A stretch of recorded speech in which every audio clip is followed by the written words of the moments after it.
bienvenue sur l'étincelle de vie. J'ai envie de passer un petit moment avec vous. On va regarder les petits messages des guides pour les 12 signes.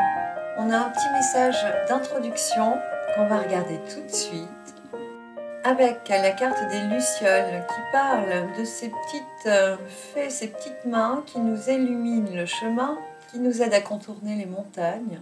Donc ces petites fées sont bien à l'œuvre concernant un blocage, les endroits de notre vie où l'on peut encore se sentir bloqué, freiné, en difficulté. Dieu sait si la période de décembre, novembre, peut-être aussi pour certains, a été rude de ce côté-là.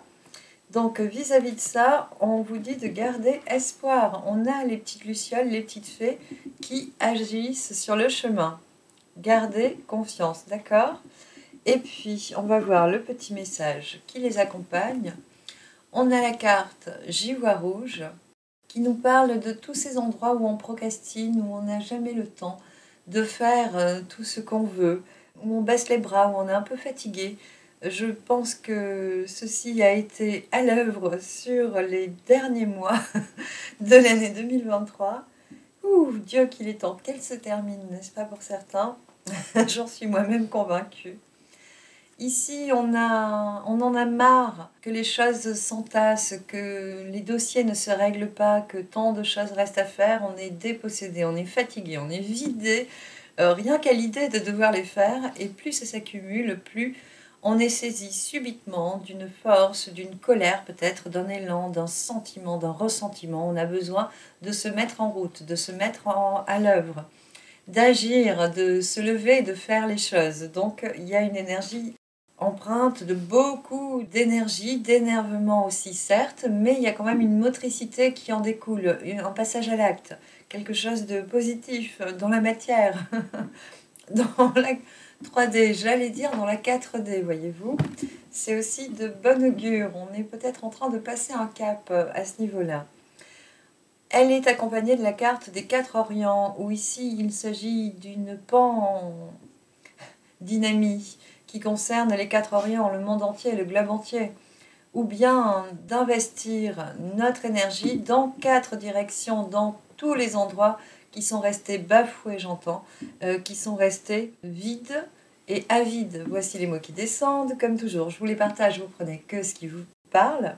Mais en tout cas, dans tous ces endroits où on avait du mal à agir, où on ne pouvait pas changer les choses, ici, la transition se fait par un retour au nid avec cette carte, un retour au foyer, à prendre soin des siens, de ses enfants, de sa famille, à reconstituer pour certains un état de clan, de famille aussi, pour ceux qui sont seuls, pouvoir définir dans quel environnement on est heureux, auprès de qui on vibre, on est bien, on se sent protégé, en pérennité.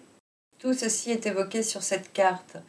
Donc il y a un passage d'un état de léthargie, j'ai envie de dire, qui est plutôt général, sociétal, par rapport aux choses que nous voudrions voir changer, n'est-ce pas? Il y a un éveil des 4 coins du monde, il y a un éveil des 4 Orients ou de plusieurs directions dans nos vies, de plusieurs pans de vie qu'on est en train depuis 2 mois de remettre à l'endroit, de nettoyer, de vider, d'éclaircir, de réagencer. Prenez les mots qui vous parlent. Et puis, on revient à quelque chose de plus convivial, est un mot qui descend, de plus périn, certes, quelque chose qui est enfantin, c'est le mot qui descend, quelque chose qui est convivial, qui est concis, qui est rassemblé, qui est confiné aussi dans un climat familial, un climat qui regorge d'éclat de vie et d'amour, me dit-on. Voilà, les guides me disent, voilà, on en est là, actuellement.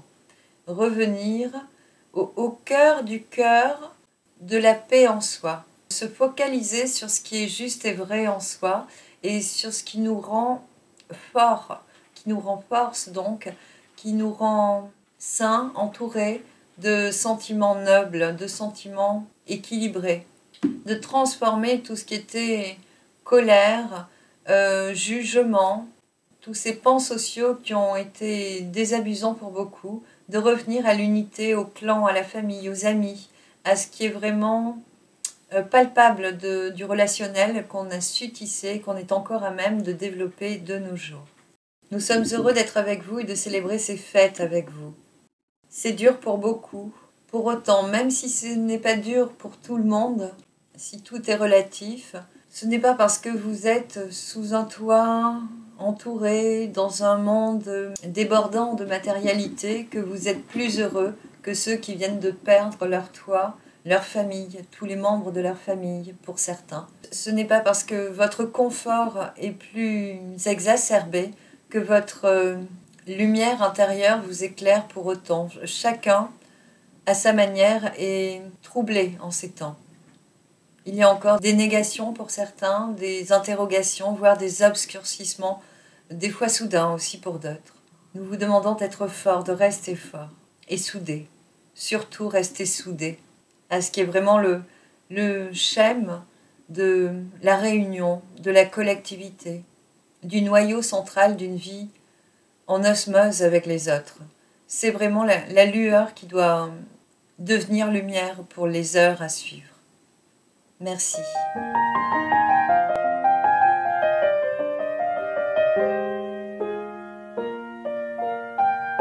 Allez, je vais commencer par un signe. Je vais prendre celui-là parce qu'il n'était pas bien droit. On parle des vierges. Alors, pour vous les vierges, l'accent est mis avec la lune de givre sur une fin de relation. Une relation qui ne redémarrera pas. Ça peut être affectif, ça peut être amical, ça peut être professionnel. Il y a une fin bel et bien après des dissensions.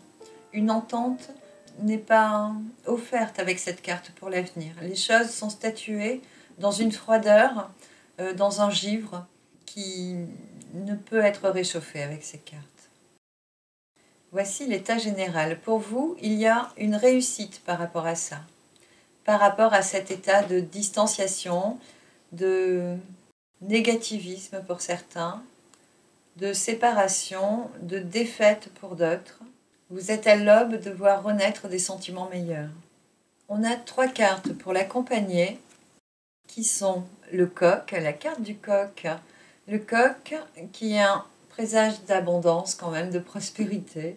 Le coq qui parle de choses qui sont faites tôt, de bonheur, comme se lever tôt, être le premier des fois, le premier à chanter sur les toits. On parle de prestige avec le coq, avec sa robe, son plumage qui est toujours miroitant.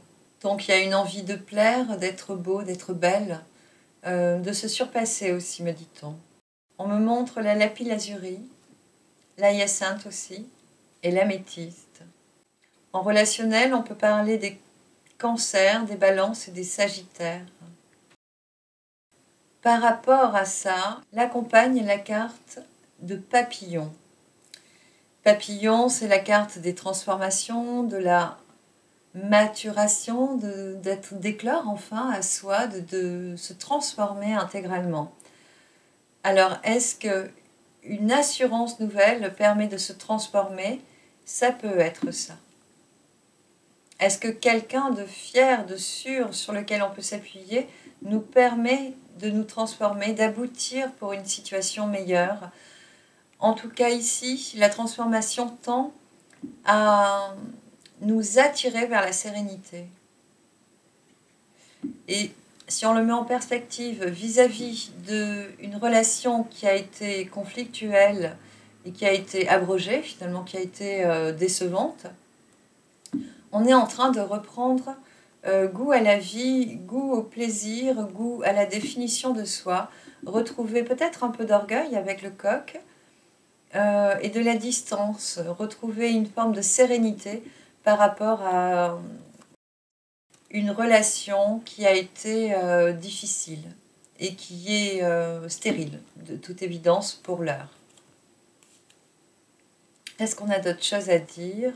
Je vais compléter avec les petites cartes de mon syllabaire. Qu'est-ce qu'on a pour vous? On a la lettre C. On parle d'une dame. Et de la syllabe B.